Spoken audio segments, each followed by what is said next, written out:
Bom dia, gente. Eu sou Ana Clara Costa, repórter da Piauí. Estou aqui com o ministro Fernando Haddad e com a Alana Riso do YouTube.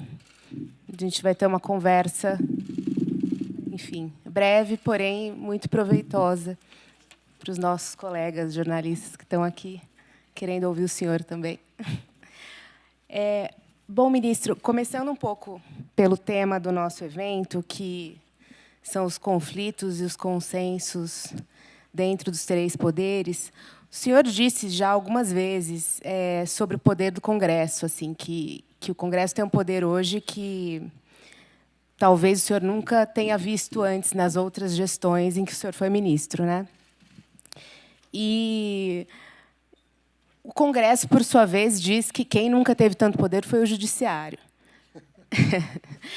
E o senhor, como ministro, principalmente hoje como ministro da Fazenda, fica um pouco no meio dessa confusão, ali, tendo que lidar com o Congresso, tendo que lidar com o Judiciário em outros aspectos. Na sua avaliação de quem está vivendo isso na pele, essa balança está alinhada para que lado, no fim das contas? Está mais para o Congresso, mais para o Judiciário? Como que... Bom dia a todos e a todas. Nós estamos vivendo... Você sabe que, quando eu faço esse tipo de comentário, às vezes incomoda. E eu não quero incomodar. De fato, eu não estou falando alguma coisa para criticar quem quer que seja. As pessoas estão cumprindo um papel, estão dialogando com suas respectivas bases, os líderes, os partidos, e cada um está agindo segundo o que pensa ser o melhor. Então, eu não estou... Ninguém está, na minha opinião, seria um equívoco atribuir malícia, má vontade a quem quer que seja. Não parece ser isso. É uma outra coisa que está acontecendo, na minha opinião. E não é no Brasil. Isso está acontecendo em vários lugares do mundo.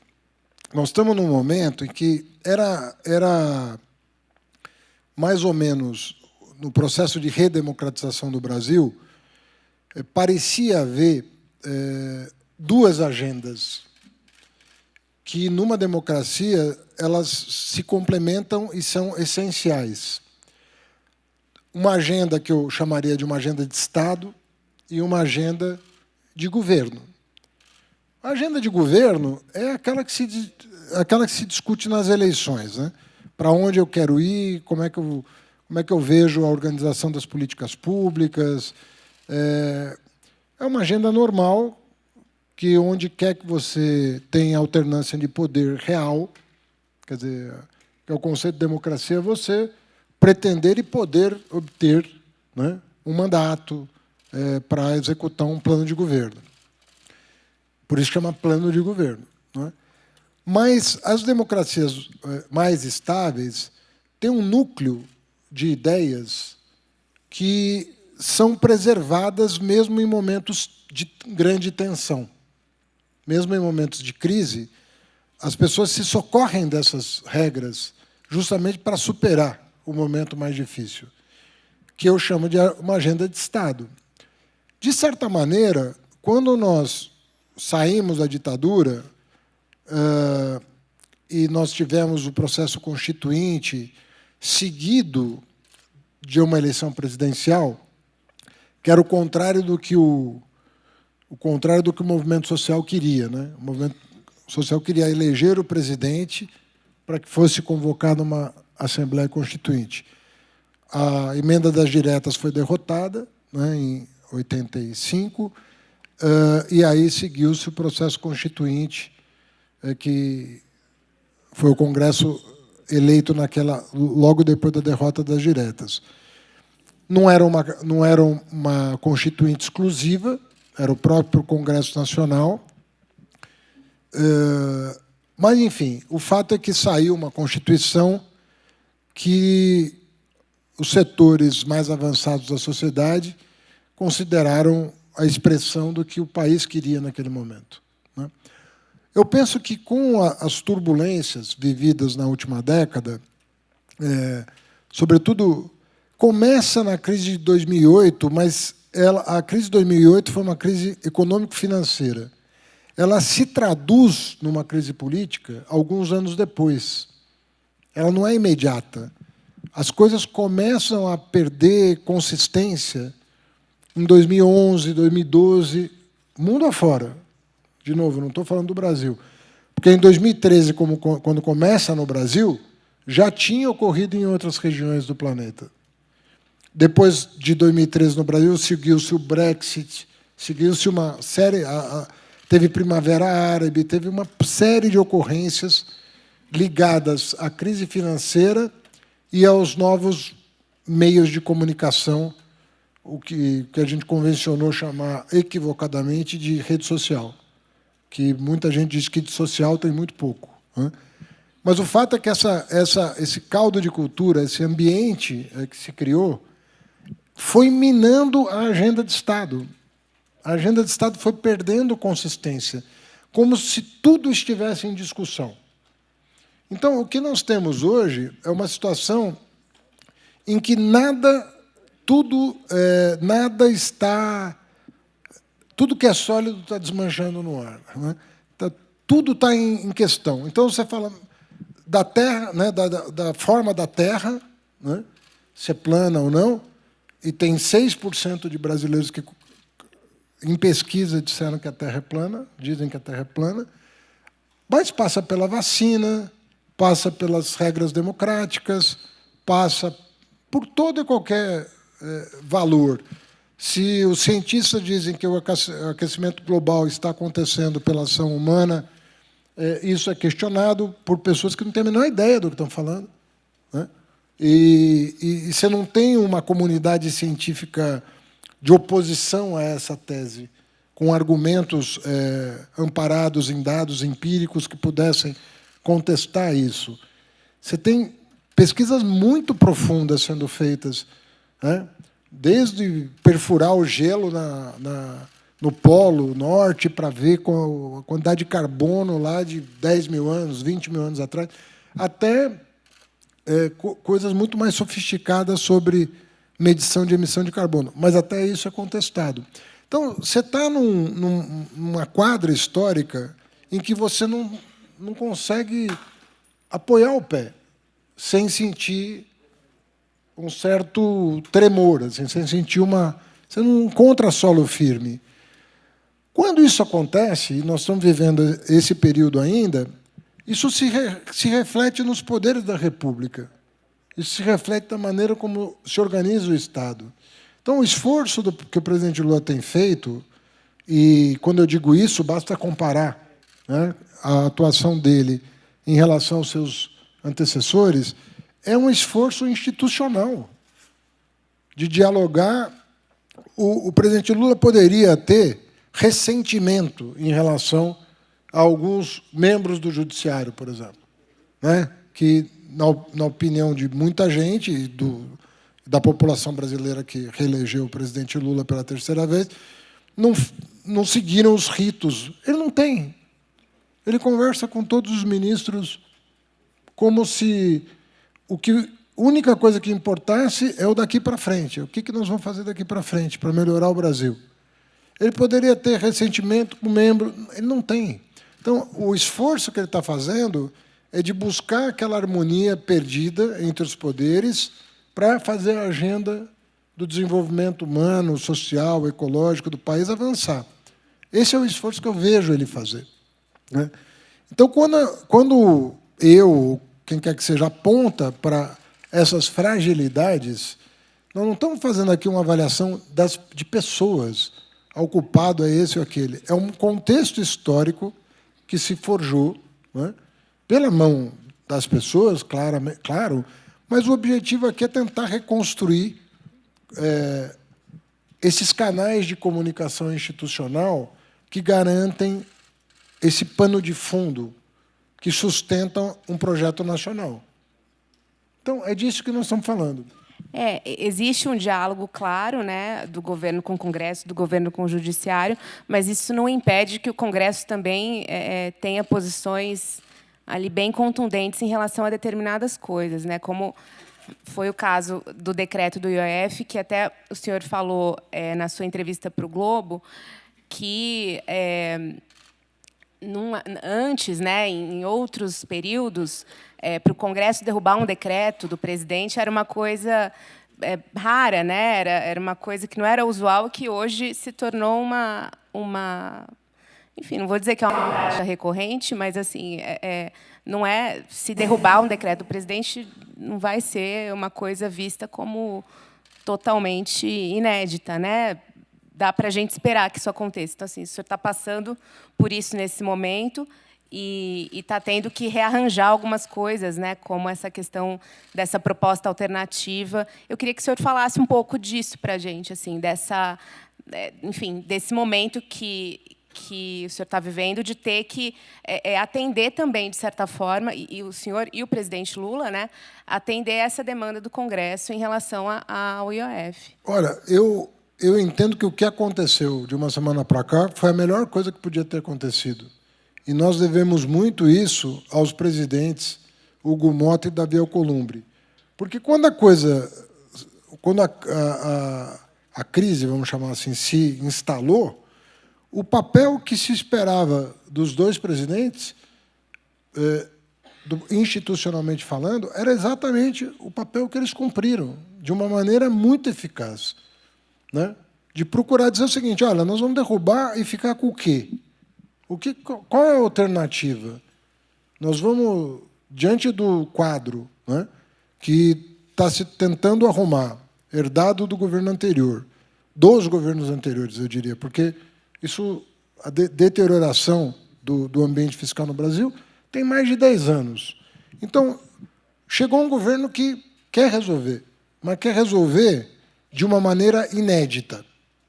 Porque falar em ajuste de contas públicas não é uma coisa tão nova. Todo mundo fala disso o tempo todo. Mas observar quem que tem que contribuir para o ajuste, na minha opinião, agora é novo. Novo. Porque eu nunca vi um governo, e eu falo em nome da área econômica, eu nunca vi um governo se dispor a fazer o ajuste sem penalizar a população mais fragilizada. Isso não aconteceu no Brasil em períodos anteriores. De falar, olha, nós vamos fazer, mas nós vamos ver assim, quem não está pagando imposto, quem está tendo benefício fiscal indevido, quem está driblando com planejamento tributário a legislação, quem que está usando expedientes até criminosos, como os devedores contumazes, para não pagar imposto, abrindo o CNPJ e fechando o CNPJ. Quem é que está fazendo a coisa errada, né? E que nós podemos corrigir para fazer, sim, o acerto das contas públicas, mas garantindo que o servidor público tenha... Estou falando de professor, não estou falando da elite do funcionalismo que ganha super salário. Estou falando do professor, da enfermeira, estou falando do policial, estou falando como que nós vamos garantir quem ganha salário mínimo, quem tem os seus direitos sociais assegurados na Constituição. Como é que nós podemos fazer um ajuste, pela primeira vez, que não seja recessivo e que não aponte o dedo para as camadas que nunca têm vez, que sempre são chamadas a fazer mais sacrifício? A história do Brasil é chamar os pobres para se sacrificar um século a mais, né? Já são 5, quem sabe mais um. É sempre assim. E nós falamos, olha, tem muito espaço fiscal para corrigir as contas sem penalizar quem precisa. Então, é isso que está acontecendo. Os presidentes Hugo e Alcolumbre abriram essa agenda. Falaram, olha, se isso aqui não é o melhor, e a Fazenda está com pouco grau de liberdade para buscar outras alternativas, vamos abrir a discussão sobre estas outras alternativas que deveriam interessar não apenas a situação, mas a oposição. Então, do meu ponto de vista, a maneira como está sendo conduzido pelo Senado e Câmara, nesse momento, a questão é a melhor possível.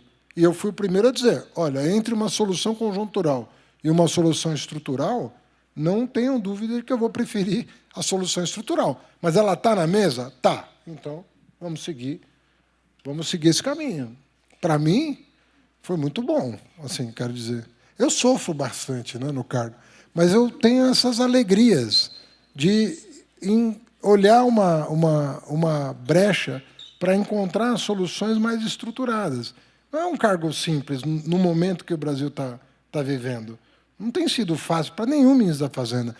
Mas eu gosto de onde eu estou, sobretudo se nós conseguimos chegar do outro lado da margem com um país mais organizado.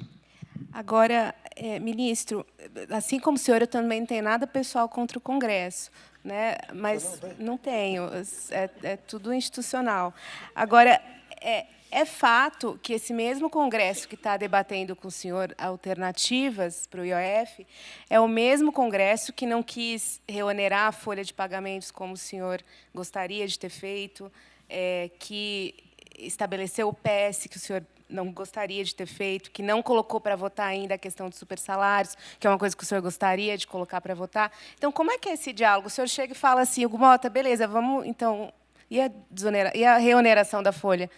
Não dá para a gente usar isso, então, como forma de ajuste estrutural? Como que é esse diálogo em relação às coisas que o senhor gostaria que o Congresso aprovasse e não está acontecendo, pelo menos não na velocidade que o senhor gostaria?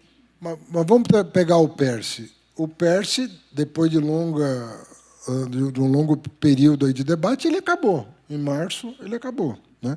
Está judicializado por algumas empresas, mas eu quero crer que nós vamos resolver. A folha chegou ao seu meio termo. Não acabou o benefício, mas criou-se uma gradação de acabar com ele 25% ao ano em 4 anos. São mediações da democracia. Não tenho queixa a respeito de não conseguir 100% da agenda da Fazenda. É uma democracia. Não temos, e graças a Deus que nós temos esse ambiente, mas eu não posso pretender, né, que todas as propostas da Fazenda passem pelo Congresso Nacional incólumes, sem uma negociação, sem uma mediação. Mas, no balanço geral de 2 anos e meio já, eu acredito que nós avançamos. E não só eu acredito. Nós tivemos vários indicadores externos, mais externos até do que internos, de que o Brasil está num patamar diferente do que estava 2 anos atrás. Temos aí uma última milha para cumprir, né? Enquanto eu estiver no cargo, eu vou fazer um esforço maior para que esse objetivo seja atingido.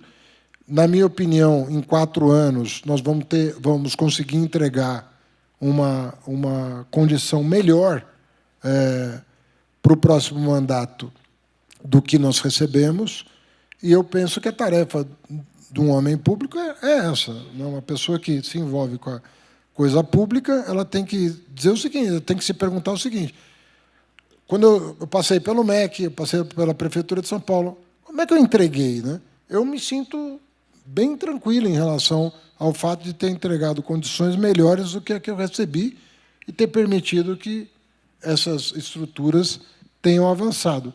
Pretendo que isso aconteça durante a minha gestão na Fazenda, que a pessoa não tenha... Pode se queixar dos problemas que recebeu, mas aí eu vou dizer, compara com os que eu recebi. Para mim está tudo bem, entendeu? Se você vai receber algum problema, porque senão não precisa de Ministério da Fazenda. Mas compara com os que eu recebi e a pessoa vai ficar um pouquinho menos ansiosa. Né? Ministro, queria aproveitar esse seu gancho e a gente falar um pouquinho sobre segurança jurídica. O Jota e o INSPER soltaram recentemente um índice de segurança jurídica, de percepção de segurança jurídica, que mostra que mais de 80%, né, dos entrevistados entende que segurança jurídica é fundamental para destravar investimento e que 87% entendem que as leis mudam demais no Brasil. Falando um pouco desses consensos, se você tivesse que escolher algumas medidas fundamentais nesse seu sprint final para garantir mais segurança jurídica e destravar investimento no Brasil, o que seria? Aqui nós fizemos. A reforma tributária é o maior avanço institucional em décadas para estabelecer a segurança jurídica. nós criamos um caos tributário no Brasil em 60 anos, não é em 40. Faz 40 que nós estamos tentando resolver, mas faz 60 que nós estamos criando um caos tributário no Brasil. A maior insegurança jurídica do Brasil é o caos tributário. A reforma tributária sepulta isso. É a maior reforma tributária feita na história do Brasil, em regime democrático, com a participação de todo mundo, porque se fez no Estado Novo, se fez na ditadura militar, mas na democracia não se fez. E a maior está sendo feita na democracia, o que é um ensinamento de que as coisas são possíveis. Nós vamos mudar completamente a maneira do contribuinte e do Estado se relacionarem. E não é verdade que o contribuinte leva a pior no Brasil. Basta ver a quantidade de jabutis aprovados para beneficiar grupos de interesse. Nós temos aí 800 bilhões de reais de benefícios fiscais aprovados ao longo de décadas, subiu de 2% do PIB para mais de 4% do PIB os incentivos fiscais, e o Estado vive uma insegurança jurídica enorme, porque nós não temos previsibilidade de arrecadação. Pense na tese do século. Uma decisão de 6-5, no Supremo Tribunal Federal, que custou mais de R$1 trilhão aos cofres públicos. Se alguém pode reclamar de insegurança jurídica, é o Estado também. Porque um tributo que era cobrado da mesma maneira desde os anos 60, de repente você chega em 2017 e diz que está tudo errado, que não era assim que devia ser cobrado, e ainda impõe 5 anos de devolução. Então, a pura verdade é que a insegurança jurídica é para todo mundo, para o contribuinte, para o Estado. E esse caos, nós vamos virar a página dele agora no processo de transição. Começa em 2027 com a União, 2029 começa a transição dos Estados, 2032 acaba, e eu tive numa recente reunião com todos os secretários de Estado da Fazenda. Todos estão aliviados, porque, de novo, vão legar para os seus sucessores uma condição completamente diferente da que receberam. Foram muito parceiros.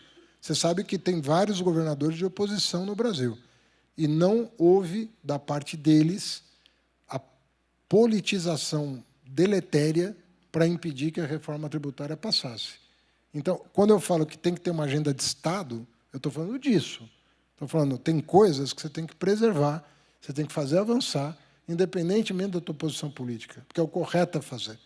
E eu te digo, a reforma tributária é um dos passos mais importantes já dados na história da economia brasileira. Ele tem a estatura do plano de estabilização da moeda. Ele tem, em termos de importância, tem a mesma magnitude. Eu vou puxar agora para um assunto que, como representante do YouTube, muito nos interessa, que a gente está acompanhando, que é a questão da regulação, da internet no Brasil. A gente falou um pouquinho, a Ana trouxe um pouco a questão dos consensos e os diferentes instituições. A gente tem o Executivo, o Legislativo e o Judiciário debatendo o tema agora. Acho que hoje a gente, com você e com o ministro Flávio Dino, a gente vai falar um pouco sobre isso. Como é que a Fazenda, qual seria, se a Fazenda tivesse que, de fato, avançar em alguma proposta e debater essa proposta, sei que vocês já estão com muitas coisas, mas o que você acha que seria o melhor modelo de regulação digital no Brasil que ajudasse a destravar investimento, permitisse a inovação, mas que também contemplasse outras preocupações da sociedade? Nós temos um projeto pronto, que já foi discutido na Casa Civil, e depende de deliberação para encaminhar, sobre regulação, em torno da questão que, na minha opinião, é decisiva, que é a questão da concorrência. Nós temos, quem acompanha a literatura a respeito, se você pegar de 10 anos para cá, a quantidade de livros publicados,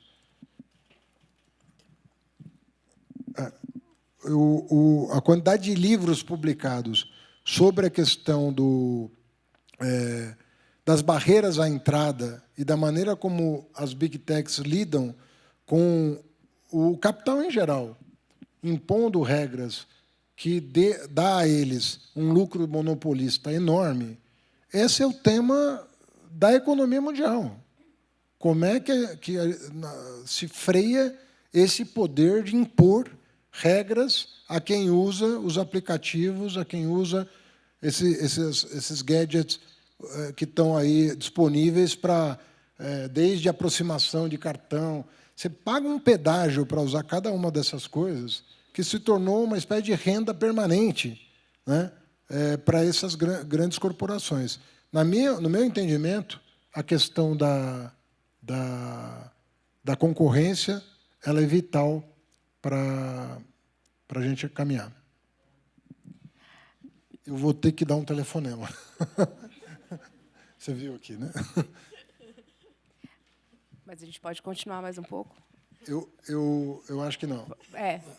Tá, vamos continuar só mais um... Vamos para a última Minha pergunta? chefe costuma dizer que todo mundo tem um chefe, né? Encaminhando para o encerramento.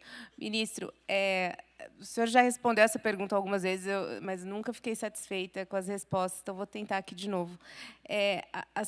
As pesquisas de aprovação do governo, né, mostram que os benefícios econômicos não necessariamente estão promovendo a popularidade do presidente Lula, porque a gente tem uma situação de desemprego baixo, né? A renda não está em queda, enfim, há uma elevação da renda, o PIB está crescendo, a inflação, enfim, tem os solavancos, mas, enfim, está ali dentro do patamar, enfim, aceitável, mas a aprovação não se reflete, né? Esses dados econômicos não se refletem na aprovação. Ao mesmo tempo, as políticas pensadas aí para esse ano e o ano que vem, a questão do Vale Gás, a questão da conta de energia, né, algumas coisas que o governo tem, a questão da isenção do IR, né, para salários de R$ 5.000, tudo isso vai no sentido econômico, né, para enfim, trazer isso para a população. Por que isso não está adiantando mais? Porque ela se tornou condição necessária, mas não suficiente. Você pega na Europa, por exemplo, vários países que estão bem do ponto de vista econômico tiveram resultados eleitorais completamente incompatíveis com o estado da economia, o estado da sociedade. Não no governo Biden. Se você pegar o governo Biden, você pegar os indicadores econômicos, sabe, você tinha uma inflação acima, mas uma inflação que estava sendo controlada, né? Ele herdou uma situação de pandemia e tal, mas uma inflação. Você pegar dado de desemprego, crescimento da economia americana, a renda per capita, você estava em patamares, a renda per capita nos Estados Unidos descolou da Europa de uma forma absurda. Você pegar de 15 anos para cá, 20 anos para cá, a Europa estagnou, a renda per capita americana não parou de subir, né? E, no entanto, a disputa hoje se dá em torno de outras questões. Acompanhei de perto a eleição em Portugal, a recente eleição em Portugal. Tava uma disputa entre progressistas e conservadores, ou reacionários, como você queira, apertada. De repente, na reta final, vamos deportar 180 mil pessoas de Portugal. E abriu 6 pontos de diferença. Só porque... E aí, qual que é o papel dos progressistas? Não, vamos deixar por 90 mil, vamos deportar... Quer dizer, começa a entrar num tipo de questão que não tem fim. Quer dizer, você elege um espantalho e faz desse espantalho a causa das suas ansiedades, do seu desalento, da falta de perspectiva futura. Você pode até estar bem, mas o medo acaba prevalecendo sobre a sua situação atual. Então, isso está acontecendo. O Brexit, por exemplo, foi uma decisão da qual a Inglaterra se arrependeu, está tentando estabelecer acordos bilaterais com a União Europeia para reverter os efeitos do Brexit. E por que não sei se você viu um filme documentário sobre o Brexit, mas, assim, por que as pessoas votaram na saída da Inglaterra da União Europeia? Se você vê o que motivou as pessoas, não é porque elas estavam vivendo mal. Foi um medo incutido nas pessoas sobre o que representava participar daquela federação embrionária que se criava na Europa. Então, nós estamos numa quadra, né, vou remetendo para a minha primeira resposta, de polarização num nível em que os valores mais fundamentais estão sendo questionados. Então, você está mudando de quadra. A quadra histórica é outra. Você não tem mais consenso em torno dos direitos fundamentais, em torno de questões basilares da democracia. Mas, então, não fica um pouco inócuo assim, a essa ideia de que são essas políticas econômicas específicas, dá exemplo dessas recentes que foram anunciadas, como a questão do Vale Gaza, da redução da conta de luz, de impactar, de fato, a popularidade? Assim, não fica... Talvez isso não mude nada. No fim. Você pode mudar a vida das pessoas, mas isso não pode te impedir de fazer o que você acha certo, né? Até porque o mundo não vai acabar, né? Então... Esperemos, né? Eu acredito que não vai. Então, eu luto por um mundo melhor e eu penso que é o seguinte, às vezes uma decisão que você tomou num determinado momento que possa não ter efeito, ela vai ser reavaliada no tempo, porque eu acredito que os seres humanos aprendem com a experiência, mesmo quando eles estão premidos por uma situação de conflito, você pode ter momentaneamente problemas desse tipo.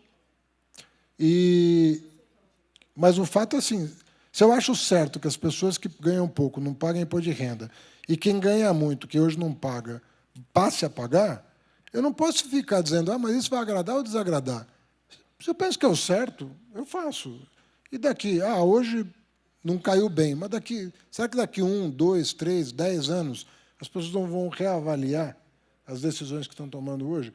A sociedade, como qualquer ser humano individual, ela sempre está olhando para trás e repensando as coisas que estão acontecendo. Entendeu? Então, eu perdi a eleição em 2016 na cidade de São Paulo, em 2022 eu ganhei na capital. Por que isso aconteceu? É a mesma pessoa. Por que de 2016 para 2022 as pessoas reavaliaram? Porque eu acredito que você tem a chance de sempre repensar. E vários governos são repensados muito tempo depois. Nós estamos reavaliando até hoje os governos Juscelino, o governo Getúlio, o governo Fernando Henrique. É normal esse tipo de atitude. E é bom que seja assim, porque se não fosse assim, ninguém teria coragem de fazer nada. Ficaria todo mundo com medo de tomar decisões, porque, no momento, a coisa não ia repercutir. Eu vou ter que retornar para o presidente da República. Vocês vão me perdoar. Tá bom? Poxa vida, eu vou reclamar. Obrigado. Obrigada, ministro.